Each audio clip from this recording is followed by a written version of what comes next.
Welcome to The Explainer.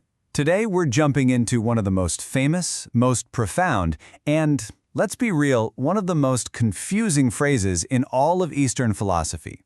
It's a concept that, once you really get it, can totally shift how you see the world, your problems, and even yourself. But to get our heads around it, we're not starting in some ancient temple. Nope, we're heading to one of the busiest street corners in the entire world. Okay, so I want you to picture this. You're in Tokyo, standing right in the middle of that famous, chaotic Shibuya crossing. Now imagine a guy trying to chat up a gyaru. You know the look, super trendy, flashy hair, nails, the whole 9 yards. It's a pretty standard scene, right? Except her response is, well, it's anything but standard. He calls her a gyaru, and she just casually hits him with this. You call me a gyaru, but that's just a label. Does the substance that corresponds to it really, exist? And the guy, you can imagine, is just floored. Is this some kind of new next-level way to get shot down? Or is she actually onto something way, way deeper? Right? What is she even talking about? It sounds like some kind of philosophical riddle. But I promise you, by the time we're done here, her totally bizarre rejection is going to make perfect sense. She's actually pointing to a core teaching of Buddhism that people have been studying for thousands of years. So, the key to unlocking what our philosophical guru is saying, it all comes down to this one single powerful line from Buddhist scripture. Let's decode it together. The phrase is Shiki Soku Zeiku. It's a central line from a text called the Heart Sutra, which is this incredibly profound piece of wisdom all packed into just 262 characters. It usually gets translated as form is emptiness, but to really get what that means, we've got to break it down word by word. Okay, first up is shiki, which we translate as form. Now, think of this as basically all the stuff in the universe. Everything tangible, anything with a shape that we can perceive, the chair you're sitting on, your own body, the phone in your hand, even sound waves. In Buddhism, all of this stuff gets categorized as form. And now for the second part, which is definitely the trickier one. Ku, or emptiness. Now this right here is the biggest hurdle for most people. Emptiness does not mean nothingness. It is not saying the world is a mirage or that nothing exists. What it really means is that things are empty of a fixed, permanent, independent substance. They don't have some unchanging core that exists all by itself. So when you put it together, Shikisoku Zeiku is telling us that all the physical things we see, all this form, is fundamentally empty.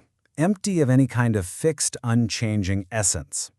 These things we see aren't solid, permanent entities. And this is usually where our brains hit a wall. It just feels wrong. I mean, come on, I can knock on this desk, it feels pretty solid. I look in the mirror, I see a person staring back. How can you possibly say it's all empty? This seems to just fly in the face of everything we experience every single day. But there is a secret to understanding this that makes it all click into place. So how can the world feel so solid and yet be empty at the same time? Well, the secret is a concept called dependent origination. This is the engine, the mechanism that explains why form is emptiness. Enji, or dependent origination, is this beautiful principle that says nothing, absolutely nothing, exists on its own. Everything comes into being or arises because of a whole complex web of other causes and conditions.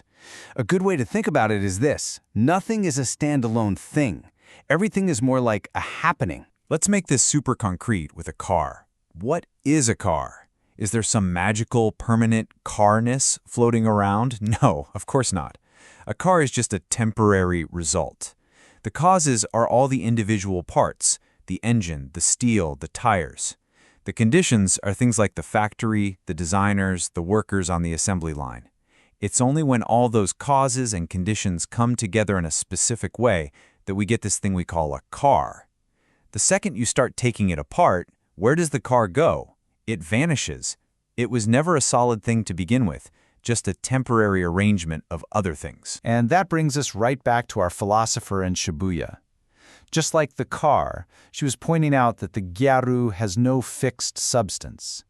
That label he slapped on her was just a name for a temporary collection of causes: the makeup, the specific clothes, and conditions, the current fashion trends, social ideas.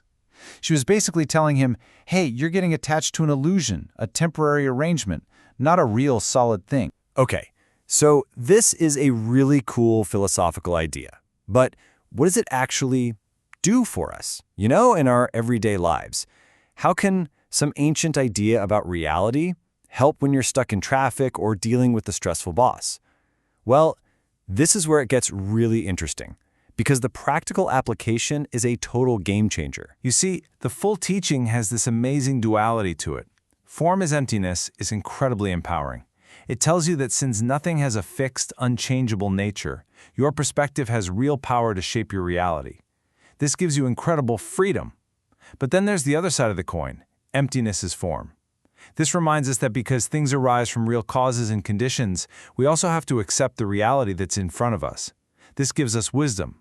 It's a beautiful balance. So what does this actually look like? Well, when you're facing a huge problem at work, you can stop seeing it as this solid, permanent wall of terrible.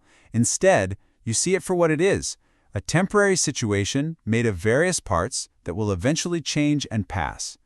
Or when you're in a difficult relationship, you realize it's not a fixed thing. It's a fluid state that can be influenced and changed. Realizing that everything is impermanent, our jobs, our possessions, our problems, helps dissolve the clinging and attachment that causes so much of our anxiety and stress. So far, we've talked about cars and fashion and problems at work. But this teaching saves its most profound, and for a lot of people, its most challenging insight for the very end. It turns that philosophical lens right back around and points it directly at us. And this is where it gets really personal.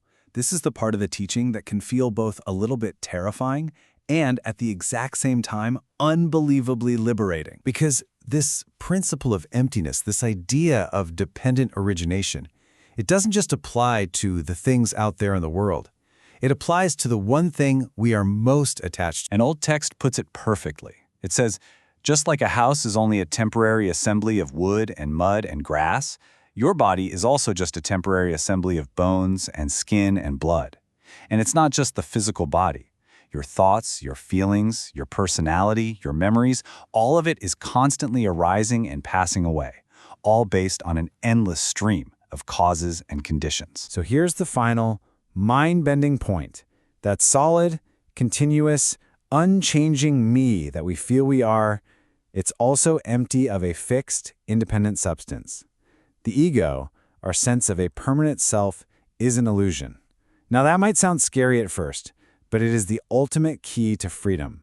Think about it. If there's no permanent, solid self to defend, no ego to get bruised, no fixed identity to protect, then real peace and flexibility finally become possible. And that brings us to the final thought I want to leave you with. If you are not a static noun but a dynamic verb, if you're a flowing process, not a finished product, that opens up an incredibly powerful question. It means you aren't defined by your past. You aren't chained to one version of yourself. Every single moment is a new arrangement, a new opportunity. So the question is no longer, who am I? But how do I choose to live?